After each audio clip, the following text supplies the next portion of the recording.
victory as she accepts the nomination for president. That's Nightly News for this Thursday. Thank you for watching, everyone. I'm Lester Holt. Please take care of yourself and each other. Good night.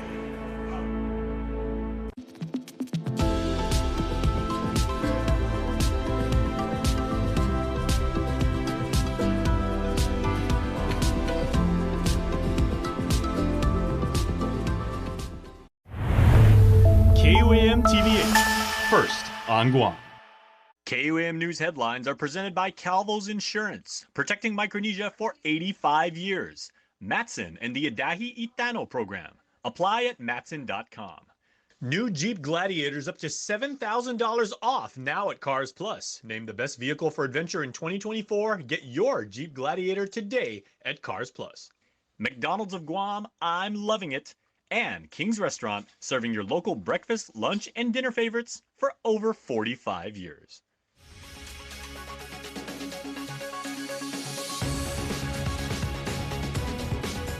Ahead on KUAM News Primetime.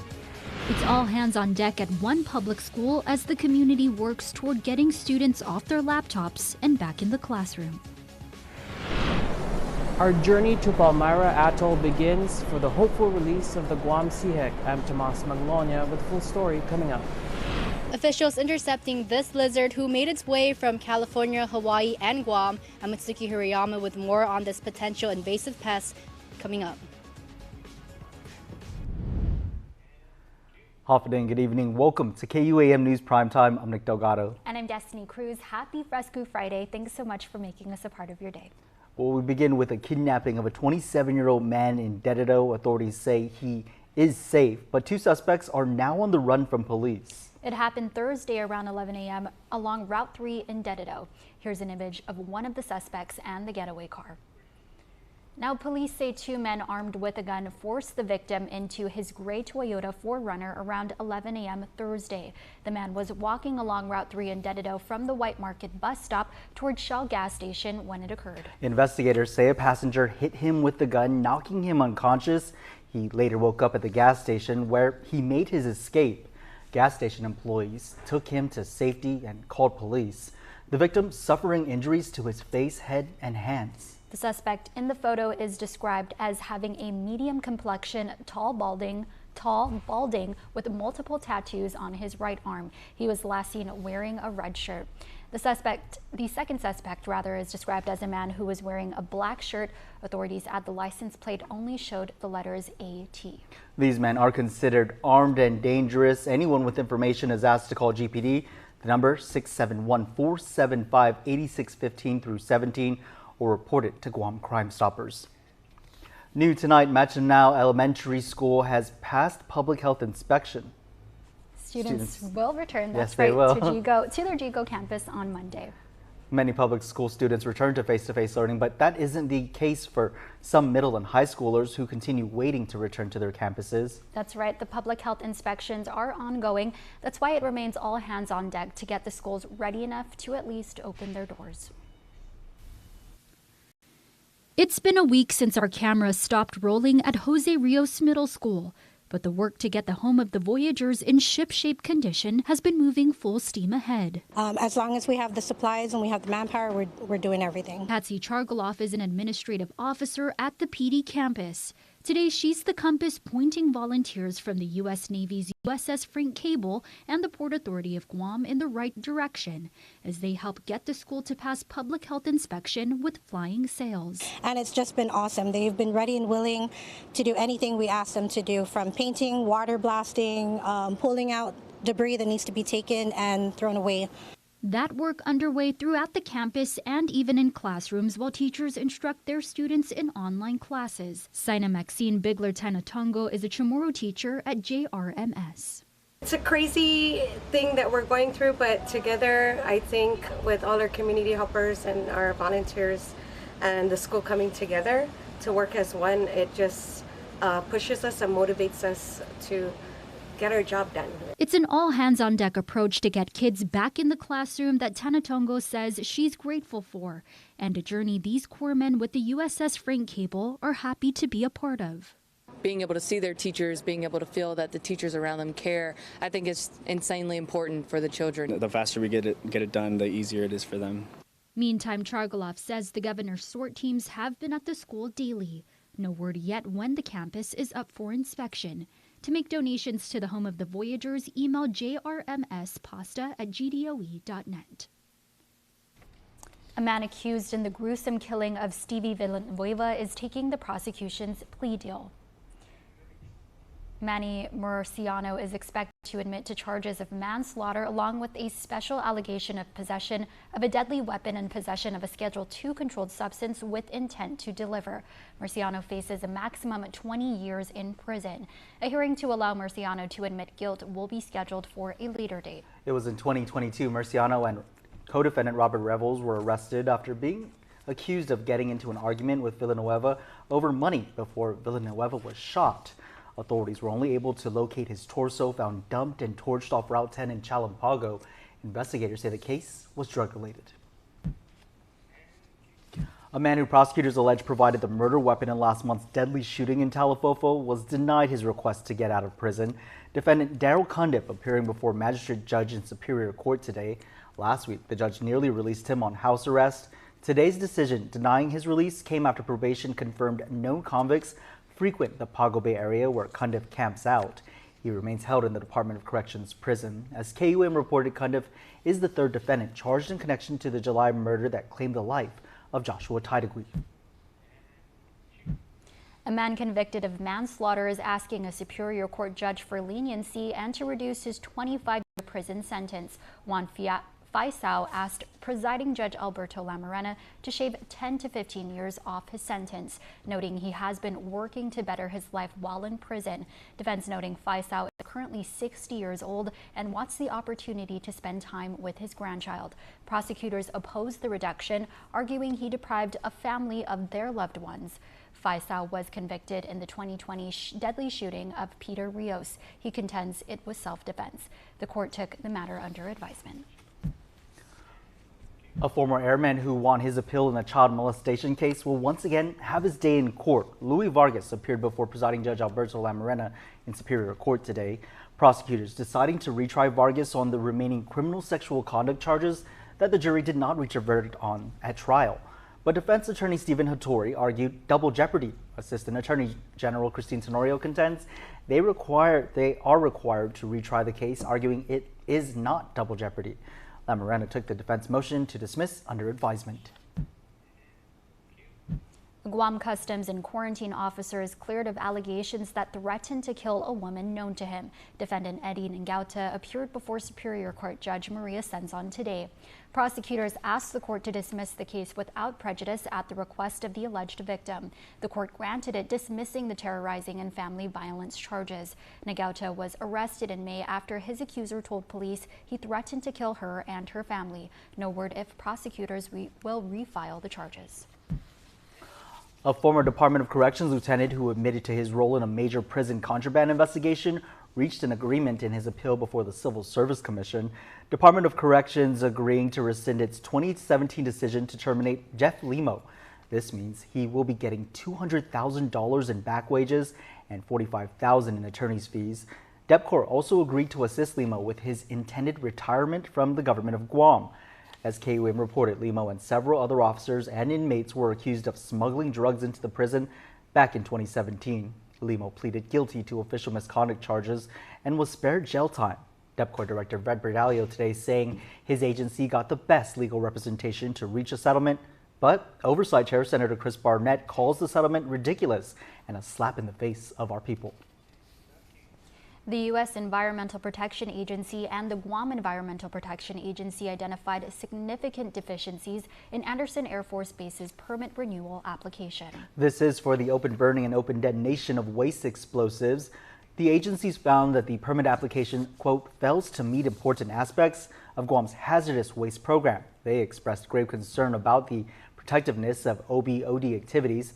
This comes after years of advocacy by Pritahila Texan Save Retidian, which has been ringing the alarm on these severe deficiencies in the permit renew application since the Air Force submitted it in 2021. This includes the military's failure to evaluate safe alternatives to open detonating waste explosives on Taragi Beach. Environmental officials required the Air Force to address the deficiencies by September 20th. Vice President Kamala Harris officially accepting the Democrat Party's presidential nomination, closing out a convention aimed at introducing Harris-Walz ticket to the country and convincing voters to back it. Harris is making history as the first woman of color to top the ticket and is laying out her vision for the country if elected. Bree Jackson reports. History made with Kamala Harris officially accepting the Democratic Party's nomination for president. I accept your nomination to be president of the United States of America. A sea of white honoring women's suffrage and the first woman of color to lead a major party ticket. Harris sharing her personal story, including the powerful influence her mother had on her life. And I miss her every day, and especially right now. And I know she's looking down smiling. The self-proclaimed joyful warrior laying out her vision for the country if elected. I promise to be a president for all Americans. You can always trust me. Capping off a week filled with stars, singer and passionate activist Pink, speakers highlighting the 59-year-old's professional career as a prosecutor and senator. Kamala Harris can't be bought, and she can't be bossed around. Supporters taking direct aim at her rival, former President Trump. Our fallen veterans are not suckers. They are not losers. They are our heroes. Civil rights leaders highlighting her commitment to helping all people. We fought hard for LGBTQ loved ones to get out the closet. We won't go back. Harris says she's ready to lead the country toward a brighter future. The candidate who just recently stepped into the role, seeking the highest office in the land. Up next, the mission to release the Guam Sihek back into the wild underway. And a follow-up to that invasive lizard that snuck its way into Guam on a shipment. Ooh, creepy caller. Keep it here. You're watching KUAM.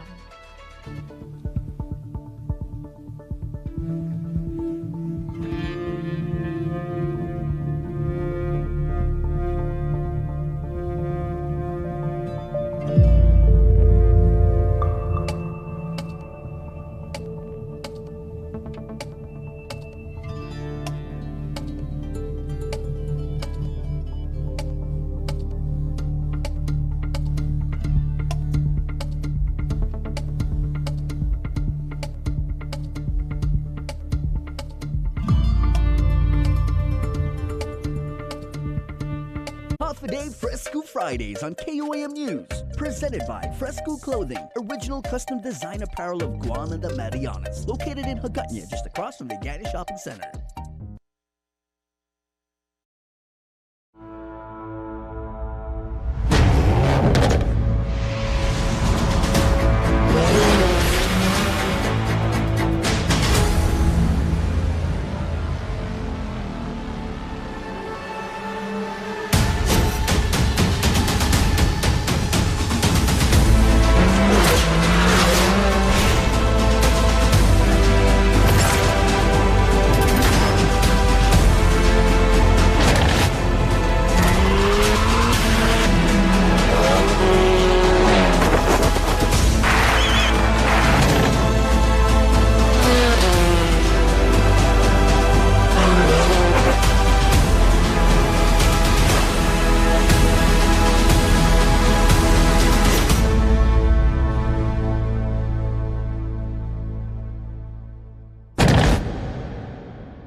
The Guam Sihek's hopeful release into the wild could happen in a matter of days. Regional correspondent Tomas Manglona is on his way to Wichita, Kansas, where the journey begins and brings the birds another step closer to returning home to Guam. KUAM was at the Sedgwick County Zoo in Wichita, Kansas in July 2023, reporting on the Sihek Recovery Project. We are on our way there this week as a national effort to release the Guam Sihek into the wild on Palmyra Atoll is underway. The last wild sighting of the Guam Sihek was in 1988, and just 141 birds are left in the world, all under human care. KUAM will join the journey to Palmyra from Kansas next week, where we'll also meet Erica Royer with the Smithsonian Conservation Biology Institute, who helped establish quarantine protocols. We interviewed her last year. When I first arrived, we set up the trailer for proper quarantine and biosecurity to keep the chicks and the eggs safe from bringing any disease or anything to Palmyra Atoll. It's a delicate process that many zoos and organizations across the nation have a hand in. Even though the birds are not being released in Guam, this is an important step to get to that point. And so that's still all on our minds to make sure that the birds will one day return to Guam. Release in Palmyra will allow us to better create protocols that will be used once the birds can be released in Guam. So this is just a step towards that. We spoke with Suzanne Medina, a Sihek recovery biologist with the Guam Department of Agriculture, earlier this month about her hopes as those steps are taken. We're hoping to get as many people as possible from our home to Palmyra to see the birds, so they can bring back the message of our Sihek flying in the wild.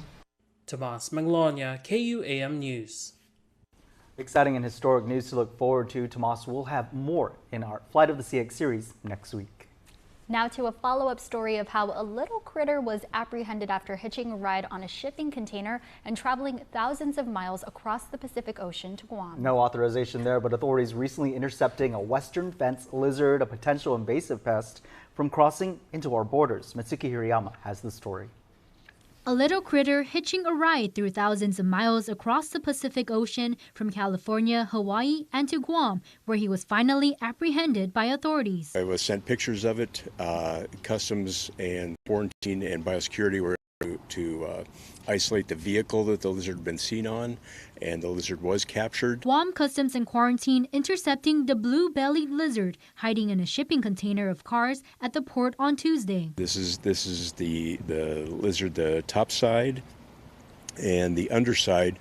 When the lizard was alive, these patches were bright blue with a bright blue patch on the throat as well. That indicates that this is a male. Guam Department of Agriculture biologist Brent Tibbetts identifying the reptile as a western fence lizard commonly found in California. We don't want them out here. They don't belong here, definitely. The lizard was euthanized Thursday. He says it's a potential invasive pest as it can be a threat to the Sleven skink, an endangered lizard native to Guam. If there were a pregnant female, say, with eggs, and she came in, could be a risk of babies that he's turning up. Now that can cause several problems. They can compete with native lizards for food or for habitat. They can carry disease that can be given to our native reptiles. It's why he gives credit to Customs and Quarantine for stopping the pest from breaching the border. They were able to intercept it before it was able to get loose on Guam, which is fantastic. They don't get enough credit for the work they do. If you see an unusual species, you're asked to alert authorities by calling the pest hotline at 671-475-PEST. If it is something that's known to be here, we'll let you know that. If it's not known, we absolutely appreciate the extra eyes watching out for it, and we'll try to interact and stop it before it becomes a problem on Guam. Mitsuki Hirayama, KUAM News.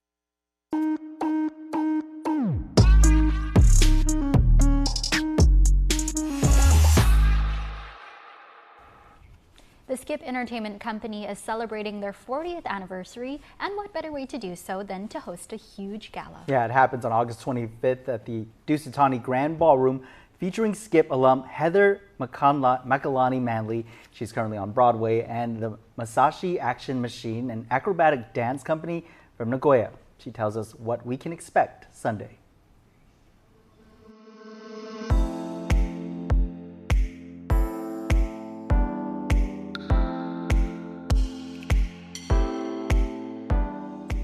I owe a lot to where I am today because of Skip.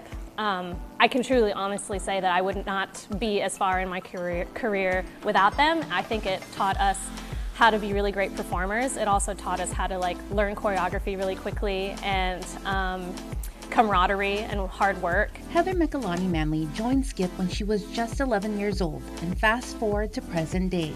Manley is currently on Broadway in Moulin Rouge, and she's back on island to help Skip celebrate 40 years, taking part in the gala on Sunday, August 25th. There's going to be all kinds of styles of dance. I am also doing a number with the current Skip kids, which is really exciting, and I am also singing 2 solos. And so we're bringing a bit of Broadway to you. The gala will also feature the choreography of Brian Esperon, a former Skip kid who has been making waves on social media with his TikToks and YouTube videos. Esperon, who joined back in 2001, has played a huge role in making Skip internationally known. We are using dances we did at the concert. The theme was reimagined, and so we really wanted to celebrate the 40 years. There's a lot of history and a lot of dances that I've done. So one of the opening numbers we're doing is Beyonce, and Beyonce has been one of my inspirations and icons all the time. And I always do a Beyonce medley, and so this year we're doing a Renaissance piece. Dominique Felix, who joined Skip in 2001 when she was 10 years old, is also a gala committee member. I mean, I still see myself as in Skip, even though I'm not a company member, I'm not a kid anymore. But it's really the bond. I don't know if other studios are like this. There's no other one like it. We just keep coming back. You either don't leave or you just keep coming back. I taught for the summers during college when I would come home, and now part of the Skip Committee Gala. And also during my adult years, my early adult years, I worked with Terry, traveling to selling dance merchandise all over the country. So you just don't leave. As they prepare to ring in 40 years, they reflect on special moments. There was a summer intensive program where a choreographer came to Guam and all the studios were invited, and it was like a week or 2 week long event at a hotel, and I was just fully immersed. And then there was a summer program after that, and then that just really led to the dedication of the art and the love for it. And I think more so beyond Skip, what Terry Knapp did for us during that time was she also had a company called Source Dance, where there was a summer program where you can go to LA for the summer. My favorite moments are the summer competitions that we do every year. Just the journey of my first competition in 2001. We placed really well, and we were like such a small group.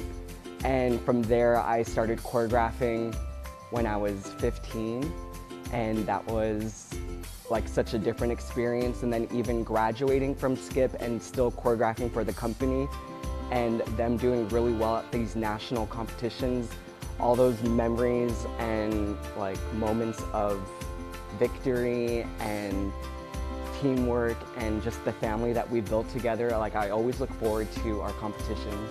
In line with being in Skip, when I made my Broadway debut as Jasmine, about 10 of the company members, and I hadn't seen them in a couple years, but they flew to New York, like Skip kids that I grew up dancing with. They flew to New York and they came to like one of my last shows as Jasmine, and it was like so special for all of them to be there. And I feel like that says a lot about the connection with Skip and how strong our relationships are. Get your tickets for the gala today and be a part of the celebration. General admission tickets are just $30 for adults and $15 for kids and can be purchased on guamtime.net. It's about, again, exposure. So we have international talent coming in from Nagoya, Japan, Masashi Action Machine, and we have our very own Heather Mekalani Manley from Broadway, and it's going to be an incredible show with the company and everything, and just seeing everybody there.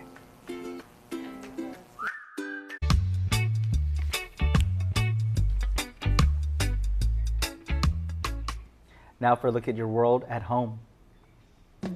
Here is a view captured from the Marble Cave area of the eastern coastline.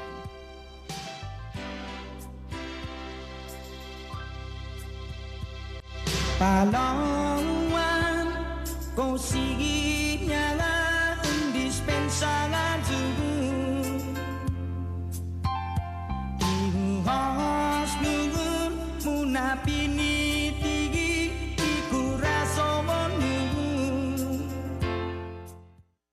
Get ready to soak up the savings this summer at Kmart.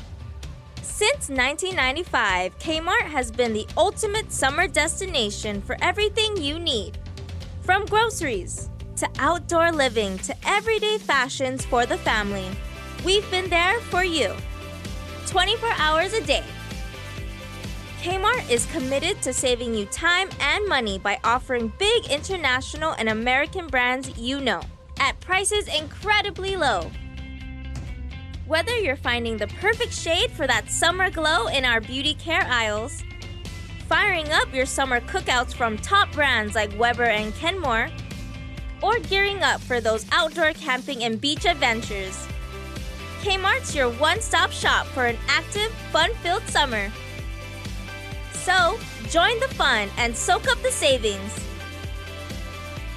You'll find everything you need and more, only at Kmart, the ultimate shopping destination in Guam, where savings, quality, and summer fun meet under one roof. Kmart, your 24-hour superstore.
break, keep the smile on your face.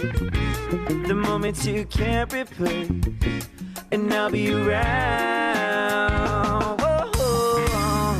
You can count on me. You can count on me for life. Wherever life takes you, we're always here for you. Calvo's Insurance. Count on us for life. From the group that brought you Joe Coy and Rob Schneider, Guam Comedy brings you the next big Phil-Am comedy sensation, J.R. de Guzman, live on Guam. My family and I, when we first moved here, we lived in a storage unit. That would have been like the most awesome episode of Storage Wars. One show only, Saturday, August 31st at the UOG Calvo Fieldhouse. Your friend, your cousin. Get your tickets now at guamcomedy.com. J.R. de Guzman, live on Guam. Don't miss the fun. Foodie Call is brought to you by Pepsi. That's what I like.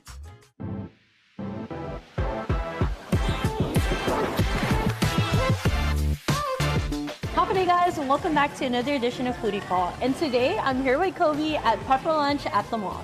What do you have? So today I got the OG beef pepper rice. And what did you get? I got the hamburger sizzling curry, so I'm excited to try it out. And of course we got the beer fries because you cannot go to Pepper Lunch without getting that. It's literally the best thing ever. Make sure you get a little bit of everything. Got the beef, some corn, green onions, and rice. Ooh, I'm so excited. Cheers! Ooh. Cheers! Cheers! Cheers! I got a regular Pepsi and Kobe got... I got a Mountain Dew. Cheers! Cheers. Shout out to our friends from Pepsi and Pepper Lunch for taking care of us for this awesome, awesome meal. Don't worry, guys. After the shoot, we're gonna devour the rest of this. I'm definitely gonna eat this. So make sure you guys check out Pepper Lunch. They're located at Micronesia Mall, and get yourself your Pepper Lunch fix. See you guys next week. Bye. Foodie Call is brought to you by Pepsi. That's what I like.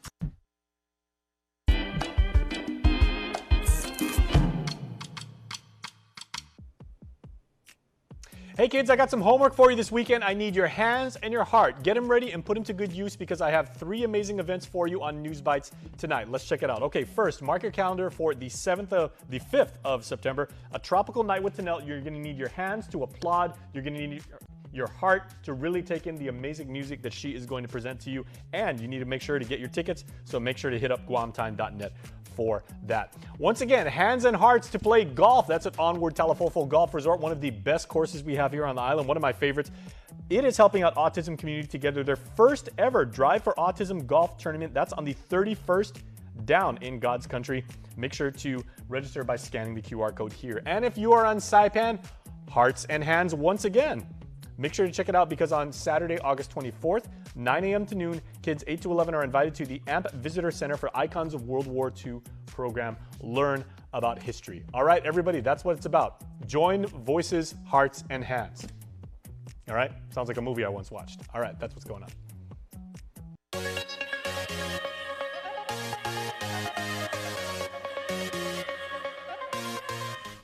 Now to your Cold Stone Creamery Birthday Club shoutouts submitted on KUAM.com. And the winner of a yummy ice cream cake.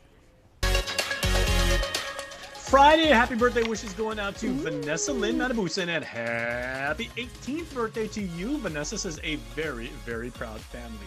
And this week's winner of a Cold Stone Creamery ice cream cake, they are cool, they are delicious, they are sweet, and they deserve to be shared, but the majority goes to the birthday celebrant. And this week's birthday celebrant who gets a cake is Mason Perez. So Mason, we'll be in touch with you real soon, so check your DMs and we'll let you know where and when you can pick up your prize. Happy extended birthday again from all of us at KUAM. That's your primetime show. Thanks for watching. I'm Mick Delgado. And I'm Destiny Cruz. Have a safe evening and stay beautiful.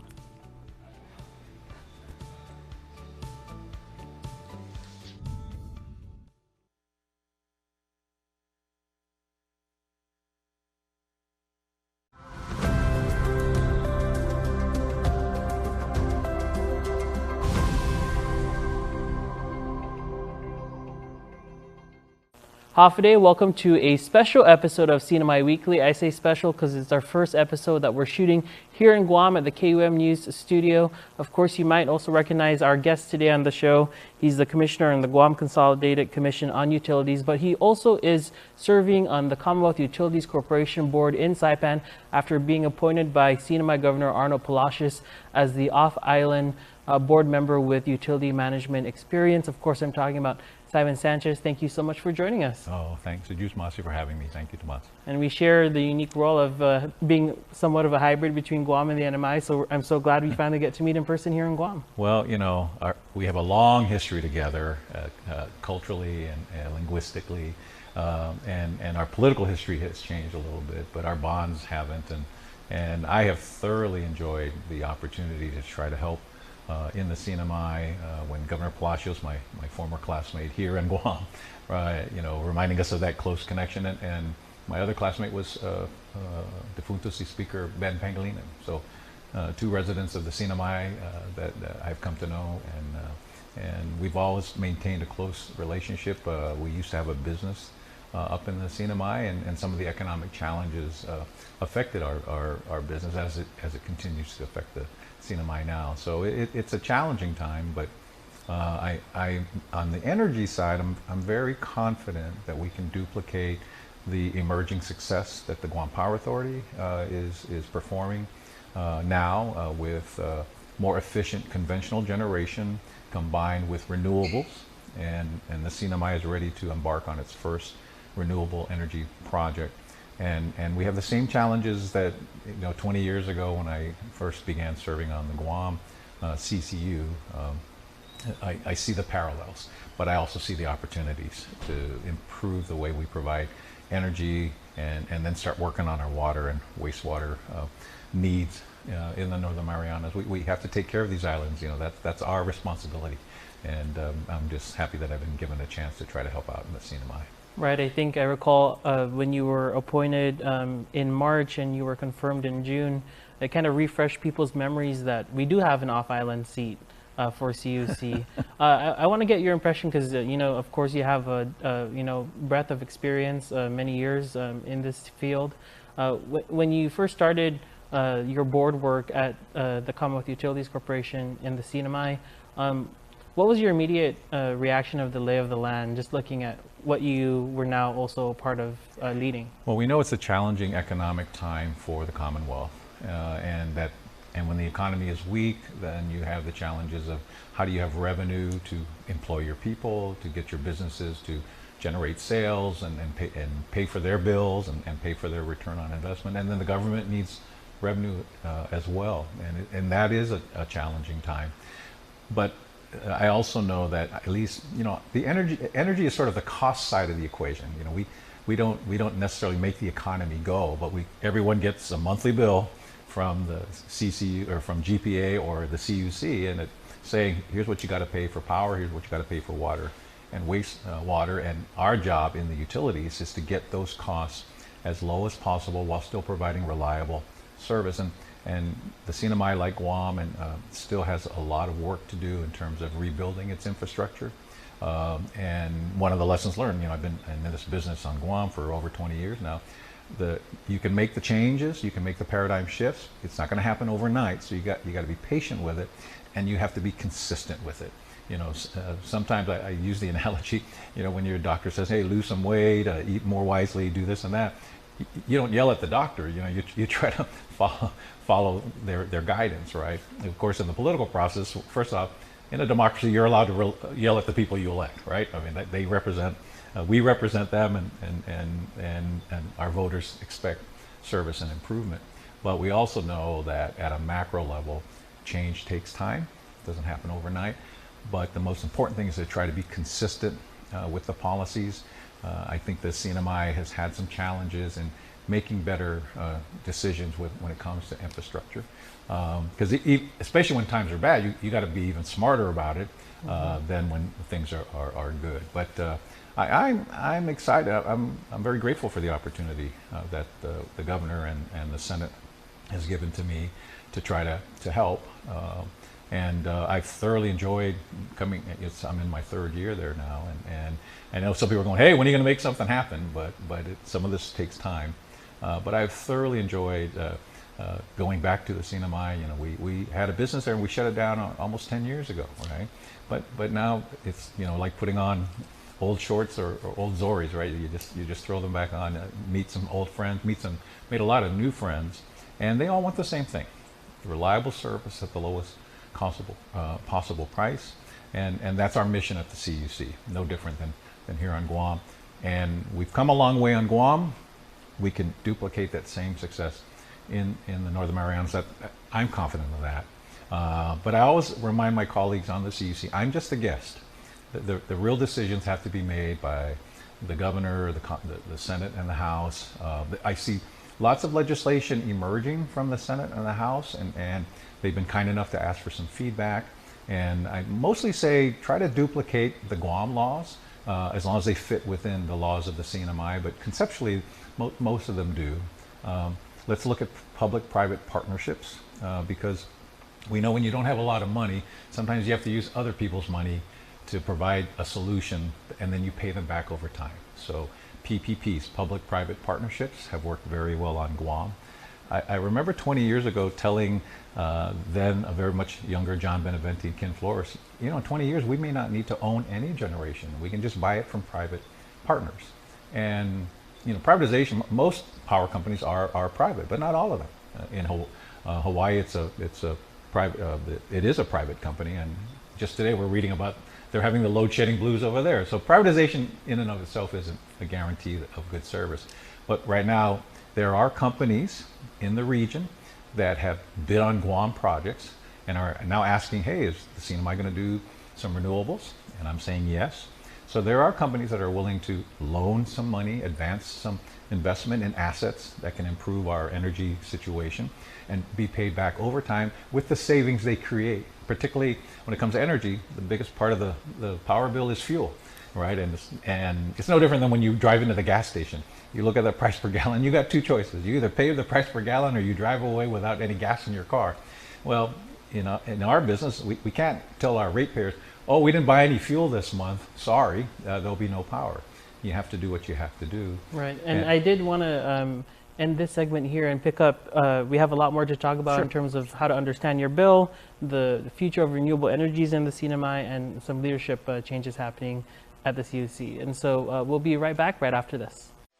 The Guam Contractors Association proudly presents the 2024 Samoan Joe Safety Conference and Industry Trade Fair and Expo. Join us on Thursday and Friday, August 22nd and 23rd at the Hyatt Regency Ballroom. Learn about safety training across all industries to ensure safe work environments. Discover the latest in construction safety, building technology, and innovation. Don't miss the Industry Trade Fair and Expo on Friday from 10 a.m. to 4 p.m. For information, contact GCA. See you there. Hafaday, welcome to another special episode of CNMI Weekly, shot right here in our KUAM studios in Guam. We're of course speaking with the off-island board member Simon Sanchez of the Commonwealth Utilities Corporation, no stranger to anyone here on Guam, but you also serve the capacity in the CNMI. Now I wanted to talk about understanding the bill we get every month, because it's election season. Everyone's talking about that utility bill. We've enjoyed the ARPA-funded vouchers. They're gone for the CNMI.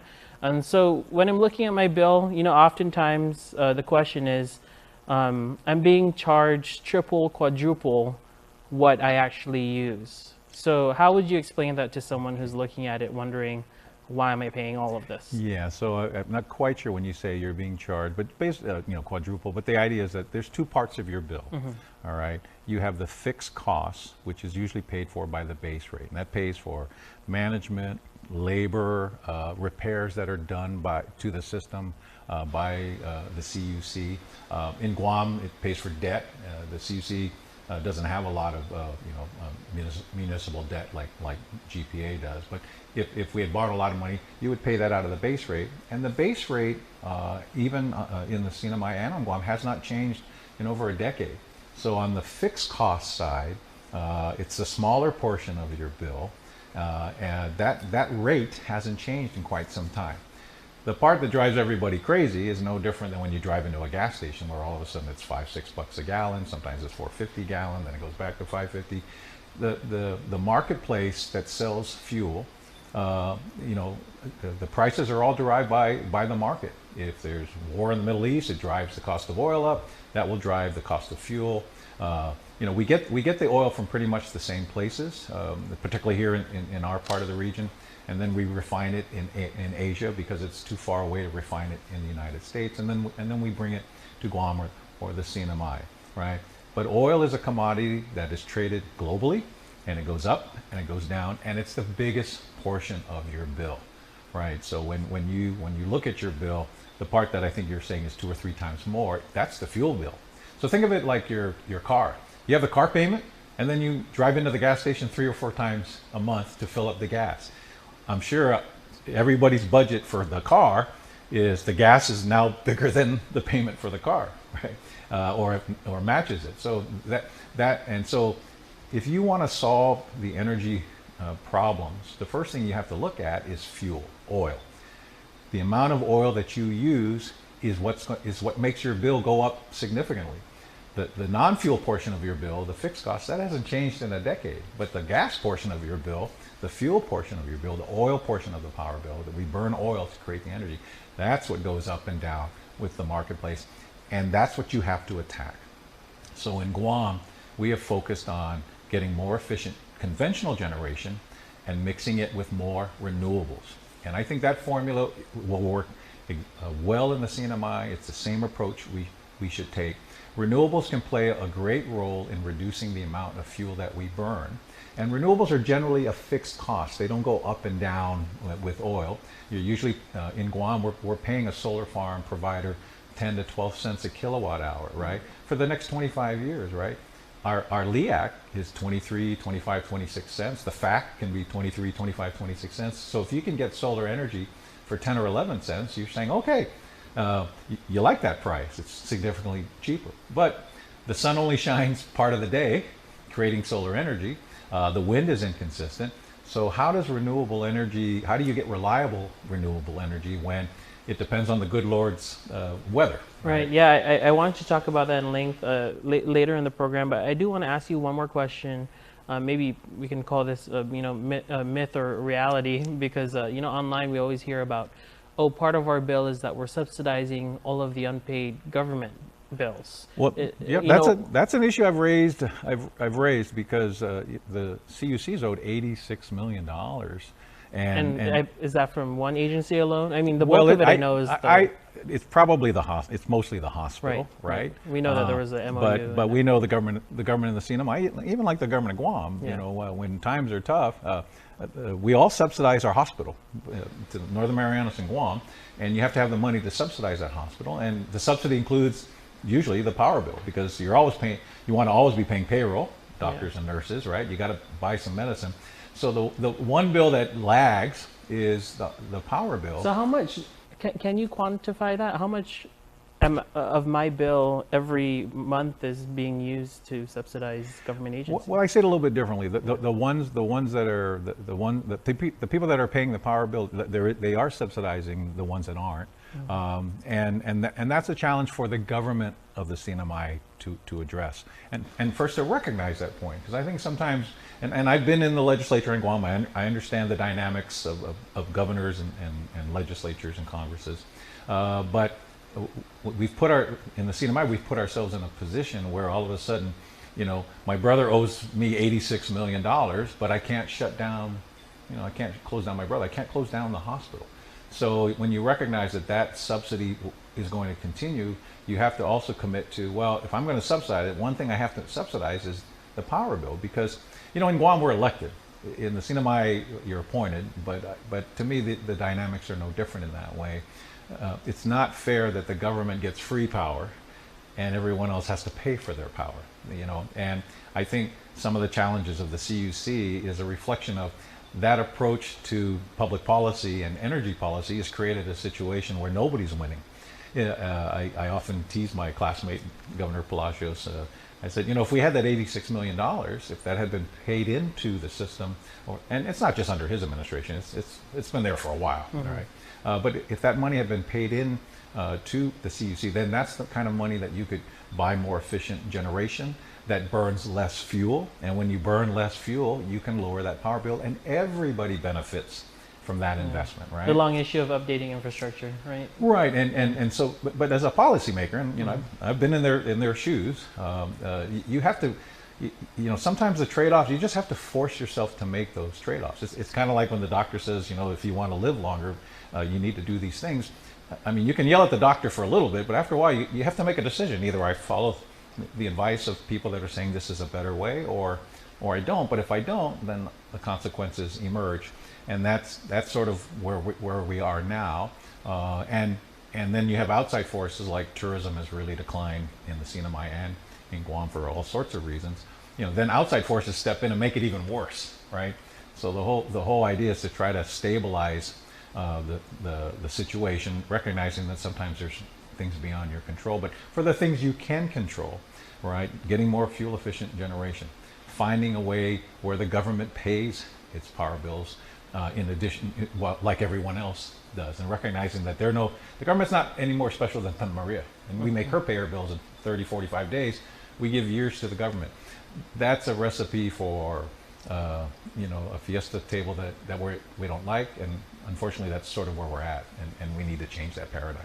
All right, well, stay tuned because we're going to talk about solutions, specifically green solutions that we can be expecting in the CNMI. We'll be right back right after this. Guam's auto appearance specialist, Elegant Reflections, has been providing the automotive industry with professional detailing and car care products at its highest quality, from complete detailing, full interior detailing, exterior detailing, headlamp restoration, hand washing, seat and carpet shampoo, engine degreasing, undercarriage cleaning, paint sealant, fabric protection, paint oxidation removal, and so much more. Visit us at our new location. Call 646-5555 for an appointment. Elegant Reflections, Guam's auto appearance specialist, over 20 years of experience.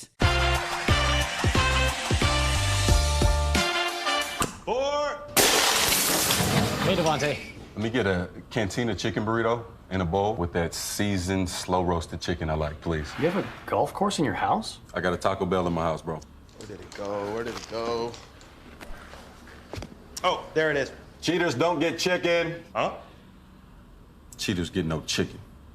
I won't give him any. Welcome back. And so, Simon Sanchez, I just wanted to ask you about renewables, because we did that story a few weeks ago with the new executive director, Kevin Watson, who laid out that there's already a plan in motion for the CNMI's first solar farm. So, yeah, what's the update on that? So as I understand it, right, we've identified a site, because unlike Guam, land tenure is different in the CNMI. So in Guam, we let the private partner find the location for a solar farm, and then that's part of their bid price, and then they bid, right? In the CNMI, the CUC, we need to provide the land, and so we've identified some land that could support a 15 to 20 megawatt solar farm, and I think that's a great first step. Guam took the same approach. It built its first solar farm with a public-private partnership, and now we're building even more. And a public-private partnership is very good in the sense that you can get private partners who, you know, they do this for a living. There's power companies that go around the world and build power systems or run power systems for governments, communities, municipalities. And we have quite a few on Guam doing exactly the same thing. And when we don't have money to go get it ourselves, using a private partner's money is the next solution that we should consider. And yeah, you're gonna have to pay that money back. But if we borrowed the money and built the solar farm, we'd have to pay that loan back. So either way, you know, you need to pay back what's invested in the assets that would serve you better. But if these assets reduce the power bill, you can take the savings from that power bill and pay the partner and still reduce the overall power bill for our consumers, which is our goal. Right. What is the timeline, though, reality? Because you know, we put out that story. We hear about plans all the time. Mm-hmm. But as a board member, what would you say is the timeline for the CNMI actually having this right away? Well, so I've been pushing to get the bid out, and now that we have an executive director, and I'll go ahead and say it. We've identified, we've got a CFO, and now we got two people to really say, hey, now you got to really push this wagon. Betty, who was the interim, Terlahi, did a great job, right? I mean, and she was trying to do her old job and still be the GM. And now, to me, we've got three strong players, and Mr. Watson, our new CFO, is going to join us shortly, and Betty, and you know, everybody in the CUC wants to make it better, right? And they're very dedicated, and so our job at the board is to support that. And so the idea is to put out a bid. So that's the next question: is when can we get that bid out? Because it takes a couple of years to build the solar farm, so it's not going to happen overnight. But we in Guam, we had significant number of bids from private businesses, like 300 megawatts. We thought we'd only get 100, 150. We got more than we asked for, and some of those players are saying, is the CNMI going to offer the same thing? And I think we should. And I think that's what our new team is going to work very hard on, is let's get that RFP out. There's interest in building solar farms. The number we're seeing is 15 to 20 megawatts on the land that will provide them. And I've asked them, can we look at Rota and even Tinian? You know, it'd be a smaller scale, but there's no reason that we can't put a solar farm in all those islands. And one other idea I threw out was, do we want the bidder to bid on all three islands? Do we want the bidder to bid on one at a time? I mean, there's flexibility. Our goal is to get the best bid for the ratepayer.